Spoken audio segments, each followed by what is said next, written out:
Welcome back, folks. Rugby TV. We, of course, carry on talking about what's happening in the world of Western Province Club Rugby. Now, as you know, over the past 6 months, things have been very difficult for sport. And, of course, slowly now, we are slowly starting to see a bit of a return to training, a little bit of a return to play for some of the sports in South Africa. And, of course, rugby is no different. And we had the announcement just a few days ago that SA Rugby had, of course, approved some form of training for amateur rugby. But to tell us more about that, Faizel Felton, Western Province Rugby. Faizel joins us on the line now. Faizel, how are things there with you? No, good evening, firstly, JP. No, great. Quite excited. Looking forward to get back. I think just looking forward generally just to be doing something and to be engaging now directly with the clubs. And I think from a club perspective, the feedback has been great. I think everybody has been waiting for this moment where we can, start training and start engaging, with players and that. So, yeah, definitely.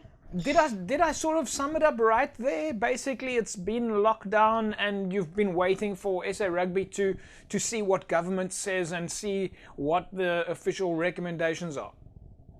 Yeah, no, Jobs, I think we've been monitoring, I think from SA Rugby side in terms of government, in terms of what has been gazetted and in terms of the regulation. And basically that has given us sort of guidelines as to, what we do and how we phase in the approach in terms of training and that. As you know, the professionals have been back, they're out there, they're training. The next step was to be the amateurs and in basically phasing them in.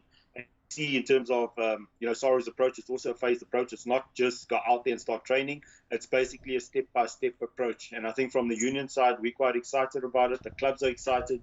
We have meetings whereby we're now going to start engaging with clubs in terms of putting the protocols in place. I think for many, it's quite a mammoth task that they see, but I think going through the steps, it's quite simple. But I think again, it's about making sure responsibility, accountability for us, especially our community, making sure our players and everybody is safe.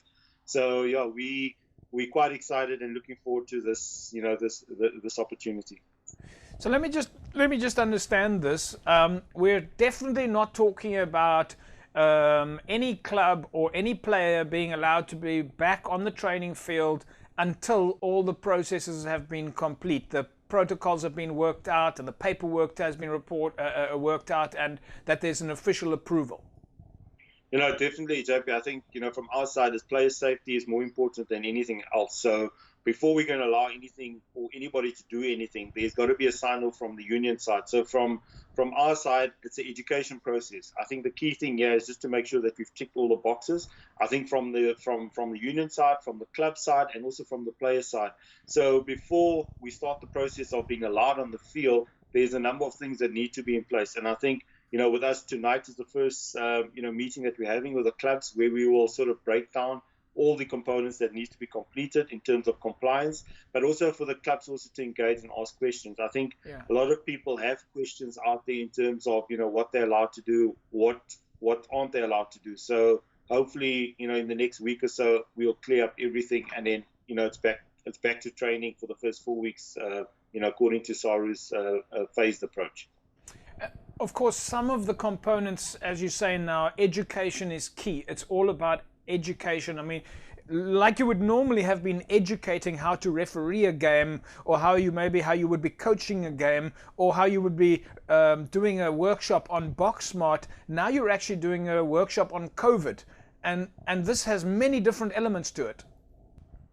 No, definitely, James. As I said, the key thing is education. I think also with what has happened the last couple of months and weeks, we're learning as we're going along. So the one key thing is, no one knows everything, but as we learn in terms of how to improve, where to improve, what we should be doing, and in terms of the protocols that need to be in place. So for the next couple of weeks, it's engaging with the clubs. And as I said, the key thing here is player safety, and also in terms of the venue and making sure everything is, is in place. I think from the union side, we're not going to take a risk on, with anybody's safety or anything until we know for certain that everything is in place.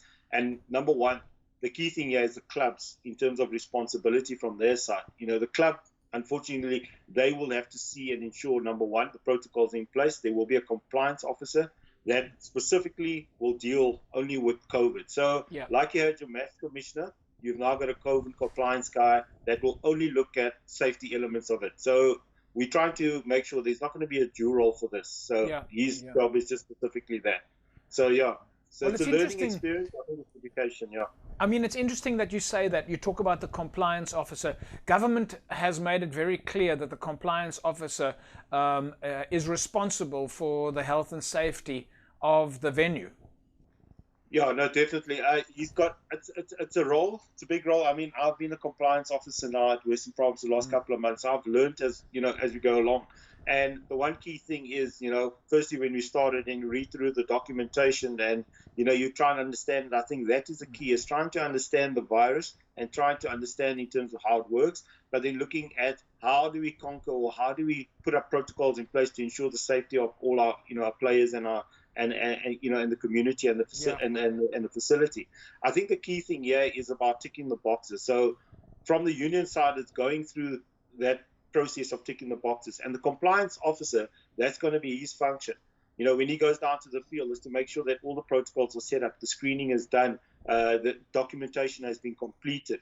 It's making sure that we tick all the boxes in terms of ensuring the safety of everybody. And of course, I mean, one of the components we do know about there is that that the authorities are in fact allowed to send an official to the venue to inspect the venue and check that the venue is compliant and that the compliance officer is following the protocols. So it doesn't seem like it's just call it unpoliced process. It can be regulated. No, definitely. I think that's the importance from Western Province. We want to make sure that all our clubs understand in terms of what needs to be in place, but also to do our bit as far as managing and regulating in terms of what the policy is. Yeah. I think the key thing here is that, again, every club, everybody will be responsible for their community, for their facility. We have engaged with the city in terms of trying to also understand what is the city's role and function. What we also need to understand is that, a lot of the clubs are utilizing facilities which are multi-purpose. So we also need to understand the role in terms of the various sporting codes that utilize that facility. So it's not just, from rugby, we will be doing our bit. But the question now is, in terms of that FMC, that facility, the question now is how do we manage, that complex in terms of the other codes, and how do we accommodate everybody? Well, I suppose that there's still a lot of work to do, from understanding the type of equipment that you might need at a venue, like a temperature gun or sanitization liquid. There's sprays that you might need. How do you do waste disposal? There are so many different components that obviously your guys are going to have to really be aware of. But the one easy start for all of the compliance officers, and this has been most impressive from World Rugby and SA Rugby, the one starting point, I suppose, is for all the coaches and any compliance officers or sports administrators out there to go and do the World Rugby COVID awareness course. No, definitely, JP. I think from a union side, that's the first starting point, as you said, from a player's perspective, from a coach, and also the administrator. I think the key thing here is education more than anything else. It's just making people aware in terms of the virus and what it's about, and how do we work around it, and and able to go ahead with the day-to-day runnings and that there. So that's one of our requirements before anything else, is that you do that online course. I mean, people listening tonight, go online. It's open for everybody and anybody. Just register on World Rugby and basically do that course. Yeah, well, I know that you've in fact been sending it out in your weekly newsletter, the link to the World Rugby player welfare course, the COVID course. So it's been out there for a long time. So you guys have been a little bit ahead of the game there. No, definitely. I think we need to, Japes. I think the main thing here is it's not a one-sided approach. I think it's about everybody doing their bit. And if we want to make this work, I think everybody needs to understand is that you've got a role to play, you've got a function to play in that community. And I think from rugby side, we want to get back on the field. So we need to work together. We need to make it happen. And it's going to need the buy-in and support of everybody out there. So I think from the union side, we're very blessed in the sense that, with our clubs that we have and the support that we get from them. So I'm hoping, that, this, we can conquer this hurdle, and hopefully next year we can be out in the field and, playing and playing games. Well, So Faizel, that's I think that's everybody's hope is to get us back on the park. And if we're training, well, that's a start. Like we've been saying for a long time now, this is our longest preseason, and preseason is a very exciting time for club rugby. It's always been. We now have a very long preseason. No, definitely. I think next year the guys are going to be a lot more eager, fit, and better conditioners. I think, again, James, the main thing here is I think, we're sitting with this, with COVID.